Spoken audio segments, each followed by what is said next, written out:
खुलुमबाय बिटिआर ओनसोलनि गासै रायजो राजाफोरनिसिम आंनि गाहाम हामलायनायखौ आं बावहरबाय।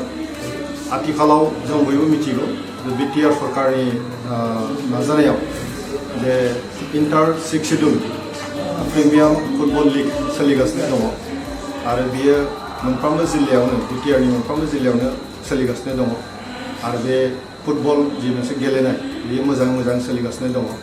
बे गासैबो हाबाफारियाव बयबो रायजो राजाफ्रा गोख्रोङै बाहागो लानायनि थाखाय आं साबायखर बावो आरो फैगौ 23 तारिखआव 23 अक्ट'आव क'क्राझारनि साइ स्टेडियामाव बिनि फाइनाल मेचआ जागोन। बे फाइनाल मेचआव गासैबो आइ आफा रायजो राजाफोरखौ गोख्रोङै बाहागो लानानै खेलाखौ जाफुंसार होनो बा गेलेनायखौ जाफुंसार होनो खावलायगोन।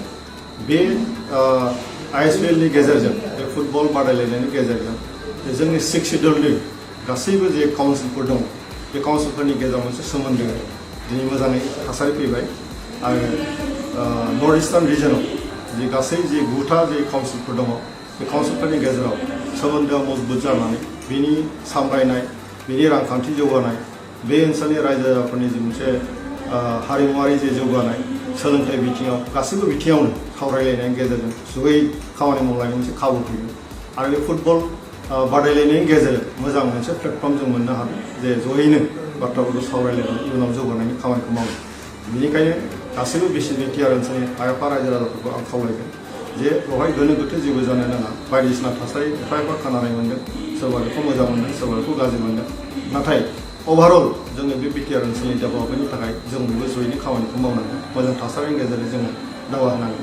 खारन गेलेनाया जोंनि लाइमोनफोरनि थाखाय खोब गोनांथार आरो लाइमोनफोरखौ गोसो बोनानै गेलेनाय बिथिङाव जुदि जोङो दिन्थिलांनो हायोबा जोंनि फेग्रा मुवानिफ्राय जों बासायनो हायो, बायदिसिना गाज्रि थासारिनिफ्राय जों बासायनो हायो आरो गेलेनायनि गेजेरजों गावखौ नेशनेल लेभेलाव इन्टारनेशनेल लेभेलाव गायसननो हानायनि खाबुआ दङ आरो बे खाबुखौ दिनै बर'नि गेजेरावबो लागासिनो दङ। आसामनि गोबां गेलेगिरिफ्रा दिनै लागासिनो दङ, भारताव दिनैहाय जायगा आवग्रिनो दिनै हागासिनो दङ। बेखौ गासैबो बिथिंखौ नोजोर होनानै आइ आफा रायजो राजाफोरखौ नैबे जे ISPL जे बिटिआर सरकारनि गेजेरजों जे होबाय थादों बेवहाय जाहाथे बयबो गोख्रोङै बाहागो लायो आं बेखौ खावलायबाय। जोलुर मोजां मोनग्राफोरनि थाखाय गोजोनथाव खौरां। गिबि खेबनि थाखाय बिटिआर हालामाव 7थि खेब ISPL आ खुंफुंजागोन।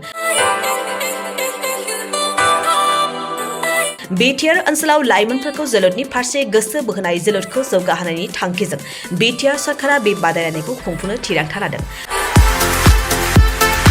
सा-सानजा भारतनि 6 शिड्यूल ओनसोलाव थानाय मोनजि गेलेग्रा हानजाफोरनि गेजेराव बे बादायलायनाया जागोन।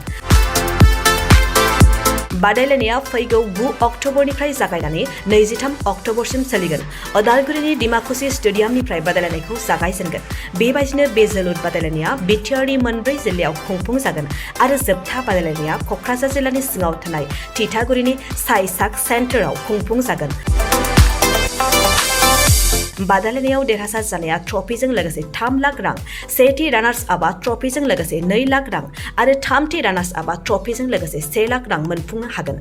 बादायलायनायाव 6 शिड्यूल ओनसोलाव थानाय मोनजि काउन्सिलफोरनिफ्राय बाहागो लाफैगोन।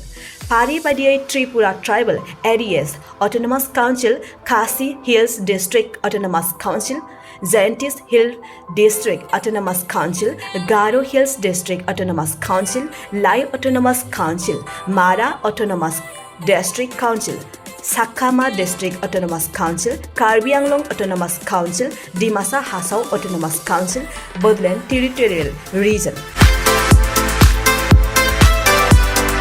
बेखायनो सा-सानजा भारतनि जोलुर गेलेनायखौ मोजां मोनगिरि रायजो राजाफ्रा थिखानाय खालार आरो जायगायाव लैहोर लैहोर फैनानै जोलुर गेलेनाय रंजाथायखौ लाफैनो हागोन।